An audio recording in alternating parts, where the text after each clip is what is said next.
Bismillahirrahmanirrahim. Alhamdulillahi rabbil alamin wa bihi nasta'in. Wa nusalli wa nusallim ala sayyidina Muhammad wa ala alihi wa sahbihi wa man tabi'ahum bi ihsanin ila yaumiddin, amma ba'd. Wa qala al-musannifu rahimahullahu ta'ala anhu wa qala al-muallifu rahimahullahu ta'ala anhu wa nafa'ana bi'ulumihi fid darain, amin. Al-qawlu fi sunani salati qabla dukhul fiha, perbicaraan tentang sunat-sunat salat sebelum masuk ke dalam salat itu, ke dalamnya salat itu.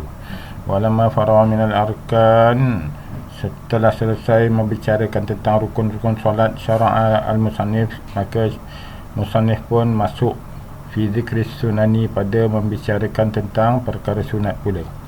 Faqala, kata musannif, wa sunanuha ay al-maktubah, sunat-sunat salat fardu yang 5 waktu itu, qabla dukhul fiha, sebelum masuk ke dalamnya, ay sebelum, qabla talabus biha, sebelum memulakannya. Syai'an, ada 2 perkara sunat. Al-awwalu, yang pertama, al-adhan, azan. Wa huwa bil mu'jamah, mu'jamah ni ternyata ada titik, zal ni ada titik, kalau tak ada tu dal. Lughatan al-i'lam, dari segi bahasa, azan itu ialah al-i'lam, beritahu. Wallahu ta'ala, a'udzubillahi minasyaitonirrajim, wa adzin fil nasi bil haji, dan azanlah pada manusia itu dengan haji, dengan ibadat haji. Jadi wa adzin dan azanlah artinya dan beritahulah mereka, beritahulah kepada manusia itu dengan ibadah haji. Wa syar'an, dari segi syarak pula, ia adalah qaulun makhsusun yu'limu bihi waqta salatil mafruḍah, ucapan tertentu untuk memberitahu dengan ucapan itu, bihi al-qaul, waqta salatil mafruḍah, tentang waktu salat fardu yang 5 waktu itu.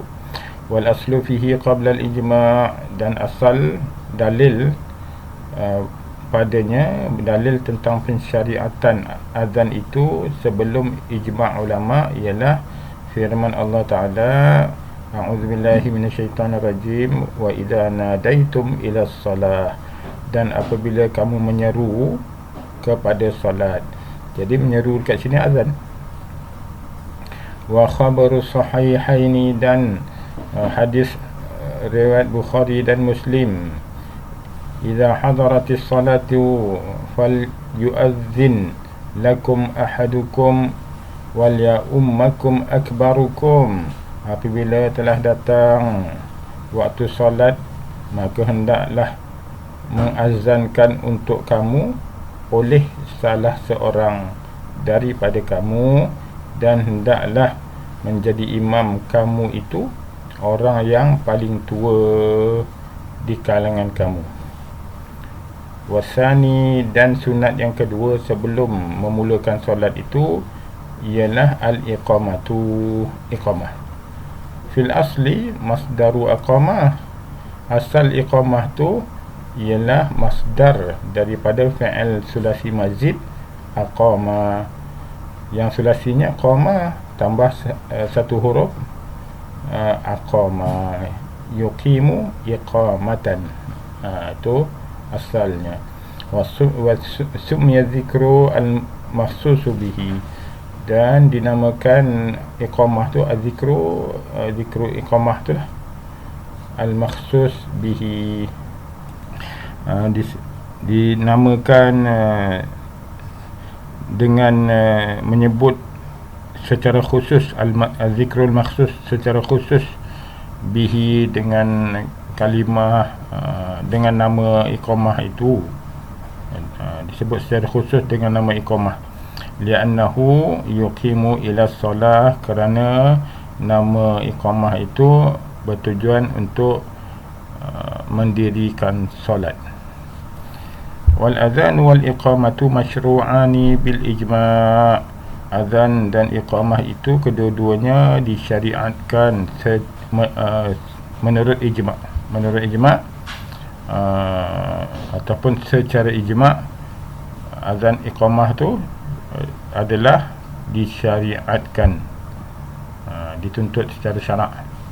Fahuma sunnatun lil maktubah, kedua-duanya itu adalah sunat untuk solat fardu sahaja, duna ghairiha, tidak pada solat yang lain selain daripada solat fardu, min as-salawat, daripada solat-solat yang lain.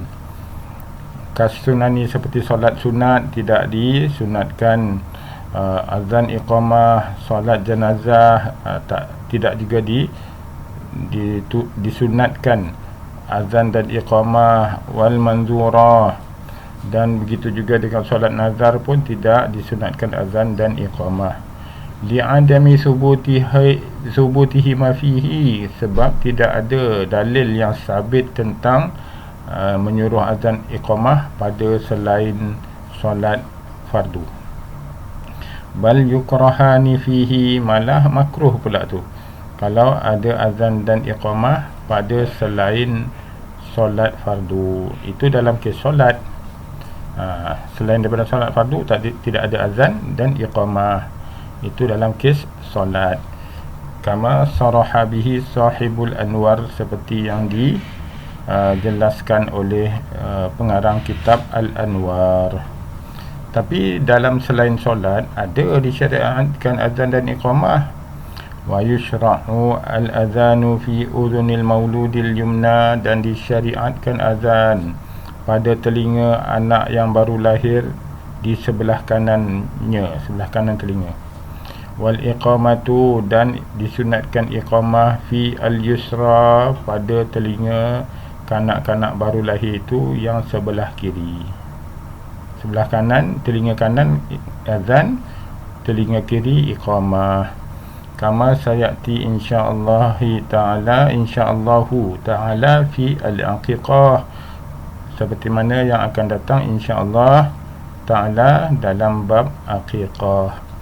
Wa yushra'u al-adhanu aidan, dan disyariatkan juga azan di tempat lain selain daripada solat itu, idza taghawwalat al-ghayalan, apabila orang tu kena rasuk syaitan, otaknya masuk syaitan. Ai tamarradat al-jan, iaitu dirasuk oleh jin.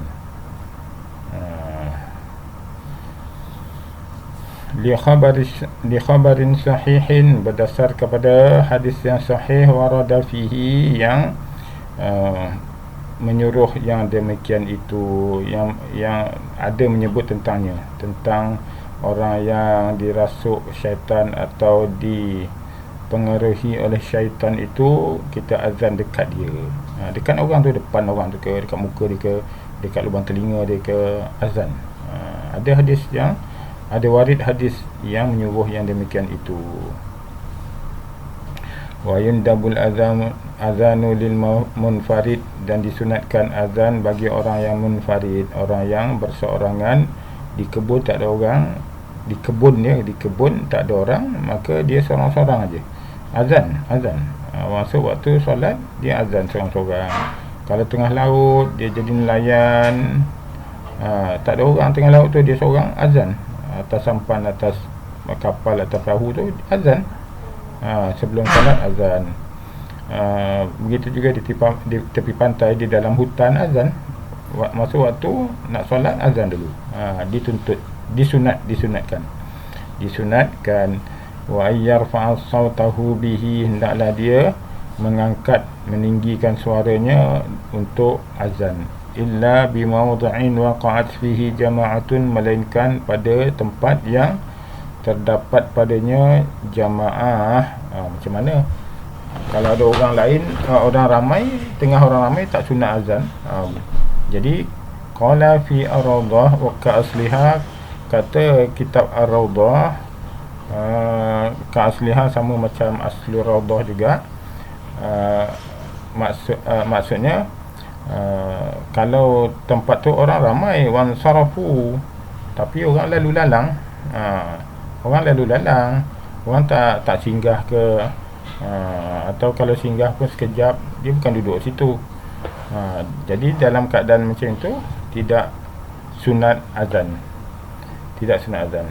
Memang orang ramai, tapi orang tak singgah, orang tak ada urusan kan, lalu lalang sahaja. Tak sunat azan di situ. Kalau tempat tu ada peniaga, barulah ada orang yang berada lama dekat situ, barulah sunat azan dekat situ kan, supaya orang yang meniaga kat situ boleh pergi solat berjemaah. Kalau tak ada, orang berhenti, semua orang lalu lalang semuanya, maka tak sunat azan dekat situ. Nak solat sendiri seorang aja tu. Wa yu'zanu lil ula faqat min salawatin walaha. Dan diazankan untuk solat yang pertama sahaja bagi solat yang mualat. Solat mualat tu solat jamak, jamak takdim ke jamak takhir ke, maka waktu azan, maka pada solat yang pertama tu je kalau nak azan dekat situ. Solat yang kedua tak payah azan.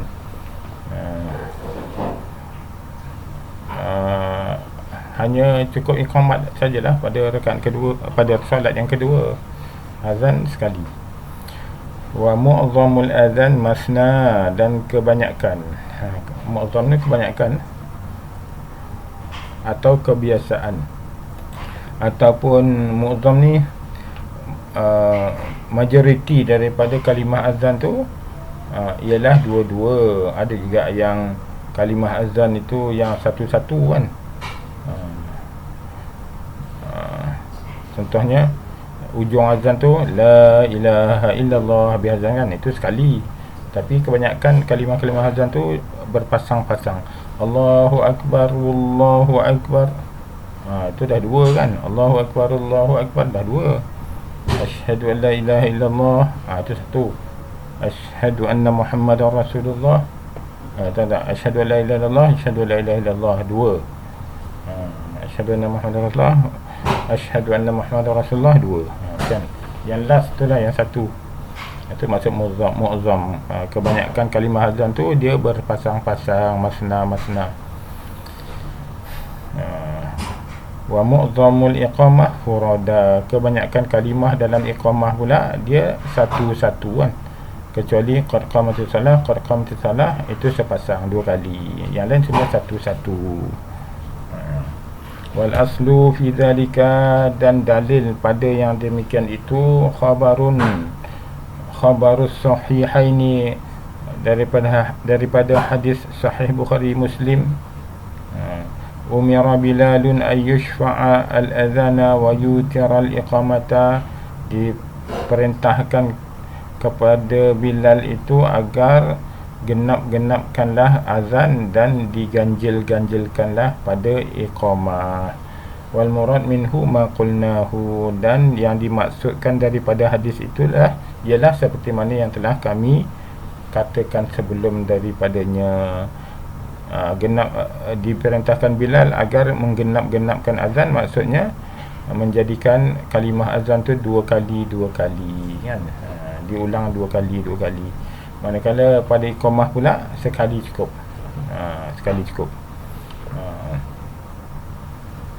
Contoh iqamah tu Allahu akbar, Allahu akbar, Allahu akbar, dua kali dah.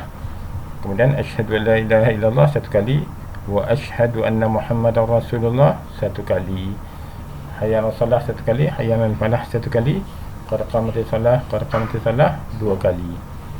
Kemudian Allahu akbar dua kali, la ilaha illallah satu kali. Itulah maksud dia tu. Mu'zam, kebanyakan kalimah dalam iqamah tu satu kali. Wal iqamatu 11 kalimatan, dan iqamah itu ada 11 kalimah. Macam mana nak kira dia? Allahu akbar dah dua kan. Allahu akbar dua. Asyhadu an la ilaha illallah satu, wa asyhadu anna Muhammadar Rasulullah dah 4.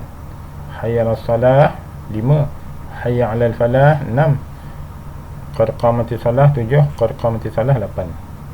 Allahu akbar 9, Allahu akbar satu lagi 10, la ilaha illallah 11.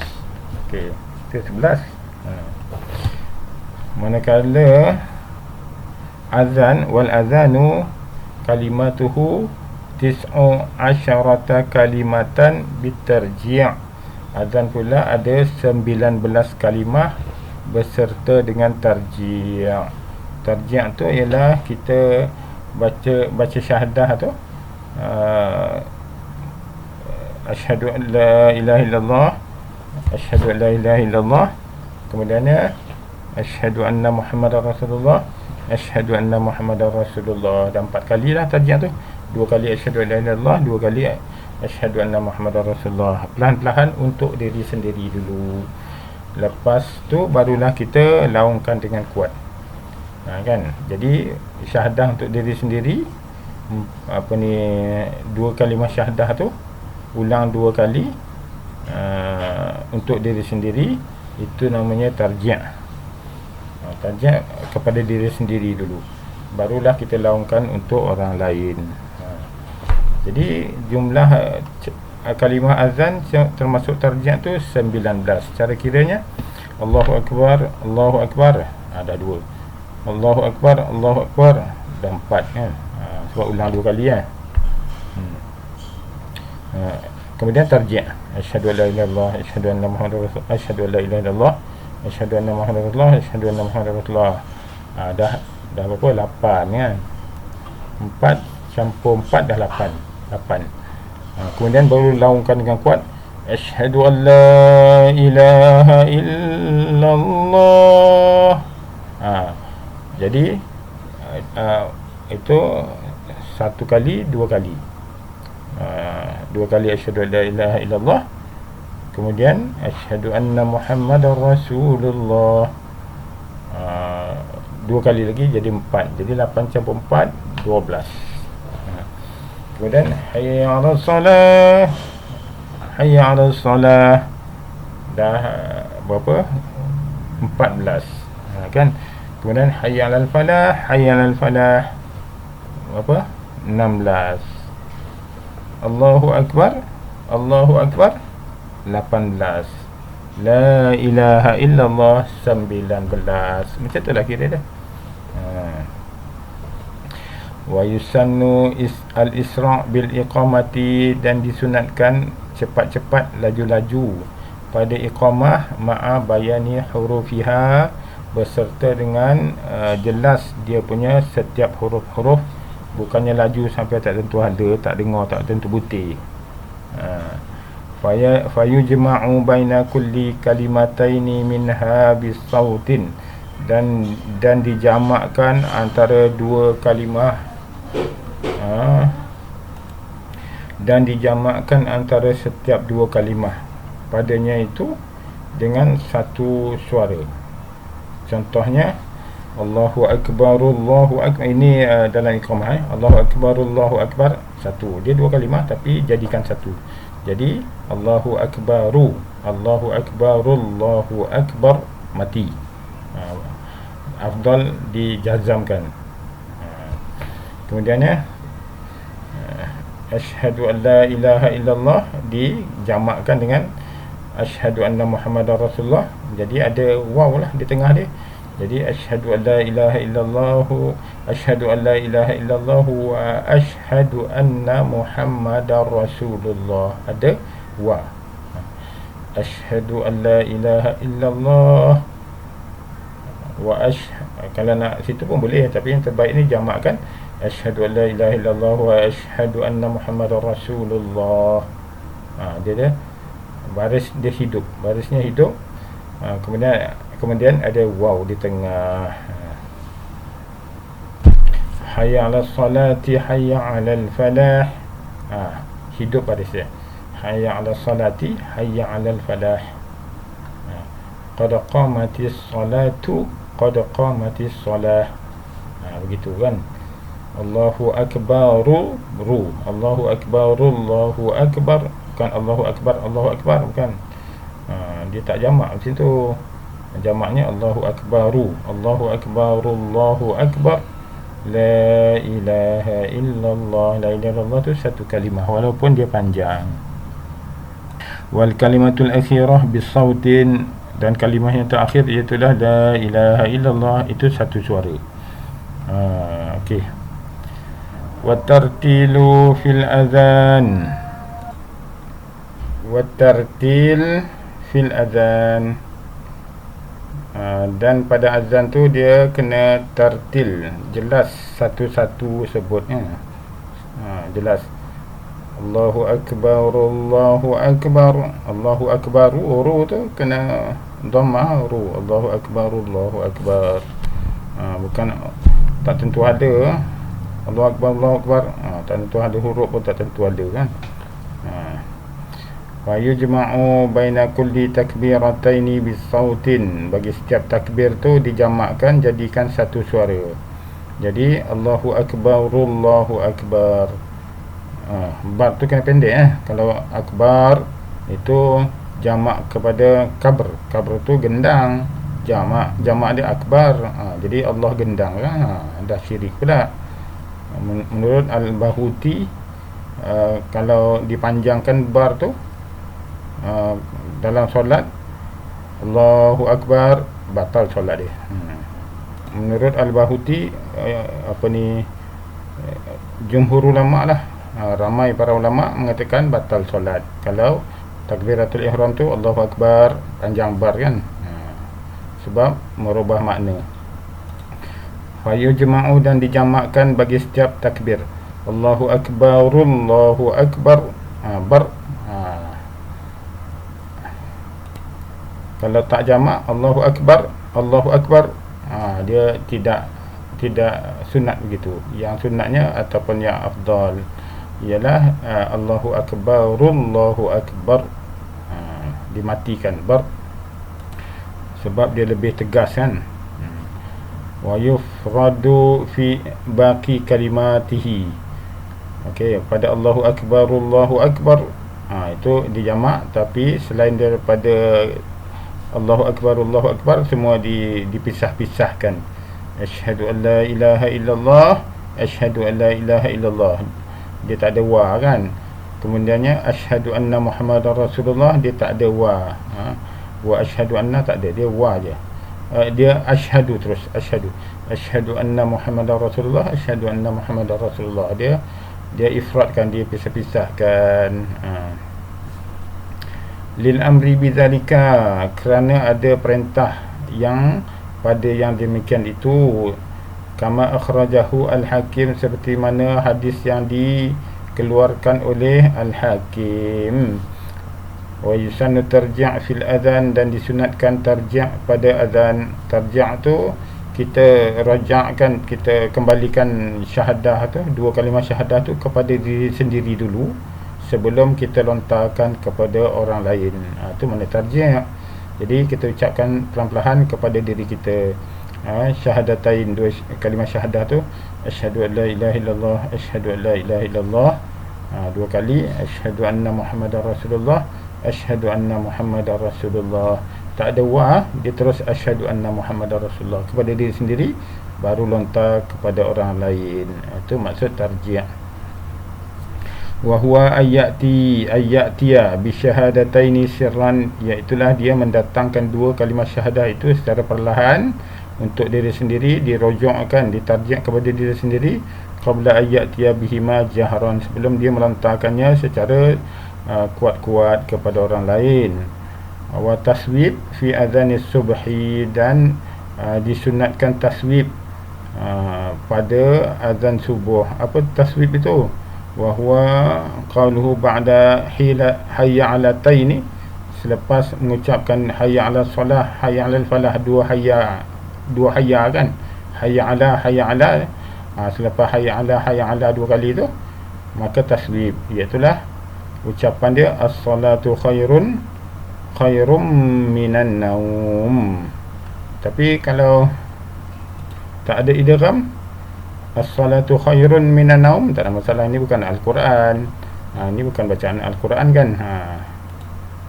Jadi bolehlah, tak ada idgham pun.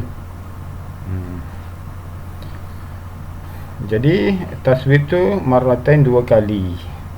wa yusannul qiyamu fi al-adhan wal iqamah, dan disunatkan berdiri semasa azan dan iqamah, ala alin, di atas tempat yang tinggi, inihtija ilaihi, jika perlu kepada tempat yang tinggi itu, seperti kalau tak ada mikrofon maka berdirilah di menara ke tempat yang tinggi supaya lebih ramai orang dengar.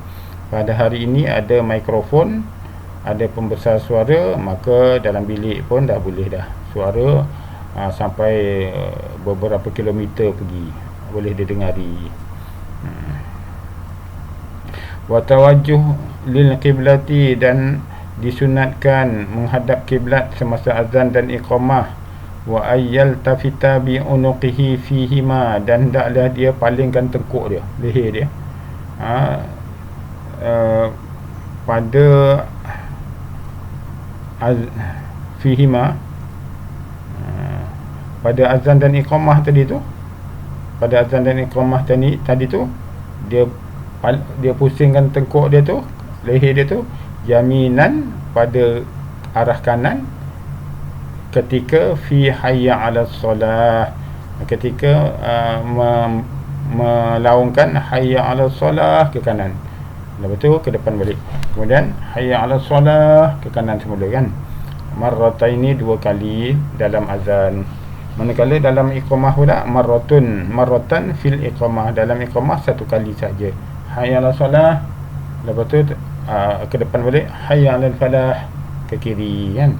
Wa shimalan fi hayya 'alal falah, ke kiri kalau masa mengucapkan hayya 'alal falah. Jadi kalau azan tu dua kali hayya 'alal falah, dua kalilah ke kiri, hayya 'alal falah, hayya 'alal falah, gitu kan. Kalau iqamat sekali hayya 'alal falah bis. Min ghairi tahwili sadrihi anil qiblah, tanpa mempalingkan dadanya daripada arah kiblat, wa qadamaihi an makanihima, dan tanpa mempusing-pusingkan dua tapak kakinya daripada tempatnya. Tetaplah dua tapak kakinya tetap, tak payah berpusing-pusing.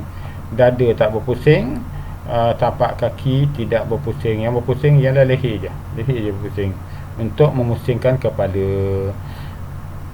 Tayyib. Wa ayyakuna kullun minal muazzin wal muqim adlan fi syahadati, dan hendaklah setiap orang yang azan dan setiap orang yang iqamah itu orang yang adil pada syahadahnya, pada syahadah dia kan, pada persaksian dia. Artinya orang yang boleh menjadi saksi, sebab orang fasik tidak boleh jadi saksi, tidak sah saksinya, saksi orang fasik. Jadi orang yang adil pada persaksian dia. Alis sauti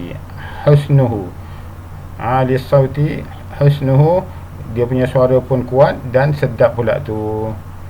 Wah, kurhan min fasiqin makruh, kalau orang fasik, orang buat dosa, suka bohong, suka tipu, suka mencuri, suka buat dosa lah, dosa besar terutamanya. Orang yang ada buat dosa besar dihukum dengan hukum hudud, itu fasik kan. Orang berzina tu, minum arak tu dihukum fasik sehinggalah dihukum dengan hukum hudud dan dilepaskan daripada hukum fasik itu, barulah dia bebas daripada hukum fasik. Contohnya dituduh orang berzina, maka dia kena apa tu, sebat 80 rotan dan tarif 1 tahun, dibuang daerah 1 tahun kan. Lepas tu terpulang pada hakim lah untuk menggugurkan hukum fasik dia tu, sebab dia dah tipu orang kan. Baik. Wasabiyun mumayyizun, wasabiyin mumayyizin, dan makruh kepada budak mumayyiz, budak kecil mumayyiz, Tapi belum baligh. Budak yang belum baligh tapi dia dah mumayyiz pun makruh juga azan dan iqamah. Sabiyin mumayyizin. Dia belum baligh tapi dah mumayyiz. Baik. Wa ama wahdahu, dan orang buta seorang-seorang, tak ada pemimpin, tak ada orang yang mengiring dia, sebab tak tahu orang buta tu dia azan betul tak betul, dia tahu waktu bila, macam mana cara nak tahu waktu. Jadi diragukan dia punya keesahan dia tu. Sebab tu lah kalau dia seorang-seorang makruh dia jadi tukang azan. Kalau dia ada pembimbing, pemandu dia, tak apa, boleh beritahu waktu dah masuk ke belum ke kan. Sebab untuk tahu waktu ni dia kena tengok. Kalau sekarang ni ada jam okey lah kan. Ni kalau dulu dia kena tengok bayang matahari, kalau buta macam mana. Wa junubin, orang berjunub pun makruh azan dan iqamah. Wa muhdisin, orang berhadas. Bila sebut muhdis artinya berhadas kecil, pun makruh azan dan iqamah. Wal karahatu lil junub asyaddu, makruh bagi orang yang berjunub untuk azan lebih besar makruhnya, lebih bersengatan makruhnya untuk azan dan iqamah berbanding yang lain. Wahia fil iqamati aghlaz, manakala orang berjunub tu pada iqamah tu lebih bersengatan lagi dia punya makruh. Azan tu dah bersengatan makruh dia tu, tapi iqamah lebih lagi dia punya, lebih besar dia punya makruhnya tu, lebih besar lagi makruh, lebih bersengatan lagi dia punya makruh. Wallahu ta'ala alam. Dan akan datang ialah al-qawlu fi syurutil adhan wal iqamah. Wallahu ta'ala alam. Assalamualaikum warahmatullahi wabarakatuh.